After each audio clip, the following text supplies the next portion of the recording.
This is everything you'll need to know to beat the Sea Spider boss in Armored Core 6, including the best mech build you can use to send this punishing sea-bound arachnid back to its ocean web. While it's more than likely that Balteus will be the first truly major hurdle that you face in Armored Core 6, the Sea Spider poses a massive challenge that a lot of players will probably struggle to overcome, especially when they first run into it. Thankfully, we've got everything you need right here, so let us at GGRecon do the heavy lifting and guide you to an ideal strategy and the best mech build that you can equip to send the Sea Spider back to the depths. First up, having an extremely mobile build is essential if you're looking to beat the Sea Spider boss. It has a number of deadly laser and melee attacks that will hit you if you're not quick enough to move out the way. As per, constant movement is pretty much the only way to survive here. Do not get stuck stood still or you're a sitting duck for this thing to clean you out. Generally, the best thing to do is to continually rotate around the boss, since although it can only do its melee attack from the front, the turret on top can rotate 360 degrees, so it technically doesn't have a blind spot that you can exploit. I'd also recommend staying in the mid-range so that you can have full awareness of what attacks the boss is doing, and then jumping in close once its stagger has been broken to deal as much damage as you possibly can. Unlike many other bosses that you've met so far, the Sea Spider tends to do more kind of single attacks that are readable but can deal massive damage if you get hit. Because of this, just being quick isn't enough for this boss. You need to whip out the moves list and study the boss's movements and attacks so that you always know what it's about to do.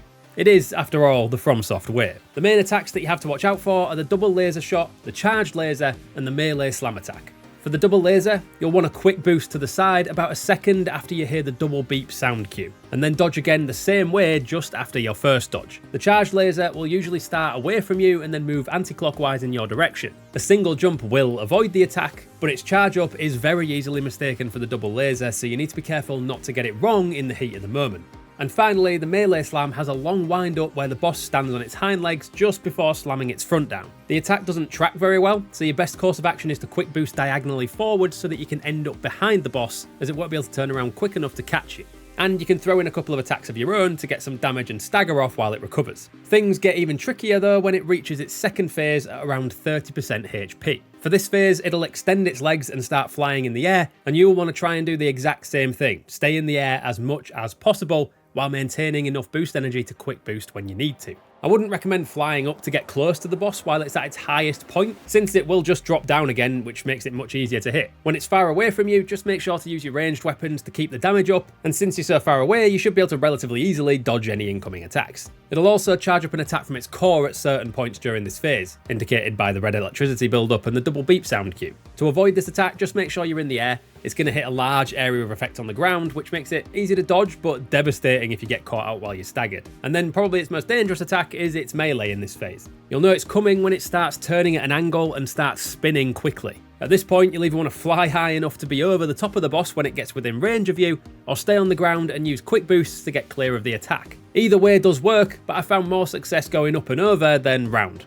So, with your strategy down, these are the parts you'll want to equip to your mech if you're looking to beat the Sea Spider as easily as possible. For the right arm, use the VVC 760PR. For your left arm, use the High 32 BU-TT/A. For your right back, use the VVC 703PM, and for your left back, use the same thing. For your head, use the HD 012 Melander C3. For your core, the BD 011 Melander. For your arms, you're looking for the ELTA10 for Mazer. For your legs, you're looking for the Kazuar/42Z.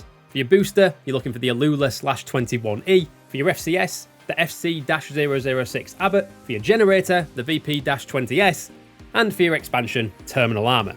I know that's a lot of numbers and letters, but hopefully now that you're at the Sea Spider, you're far enough into the game to understand what they mean. With all those parts attached, you'll see you've got an incredibly mobile mech that should be able to make mincemeat of the Sea Spider. So with your build and strategy ready to go, hopefully that should be all you need to beat the Armored Core 6 Sea Spider boss. It's a hell of a tough fight, so don't beat yourself up if you can't take it down at first, and don't be afraid to tweak our recommended build if it doesn't suit you. Armored Core 6 is all about adapting, and the Sea Spider will be a huge test. So make sure you study its movements and take advantage with your best attacks to take it down, and you'll be the ruler of the high seas before you know it. Armored Core 6 has a load of bosses that you're going to want to take down, and believe it or not, they get even worse from the Sea Spider onwards. Check out our guides for the other bosses in Armored Core 6, or if you're new to this whole thing, check out this video, where we give you some tips on the best weapons and parts in Armored Core 6.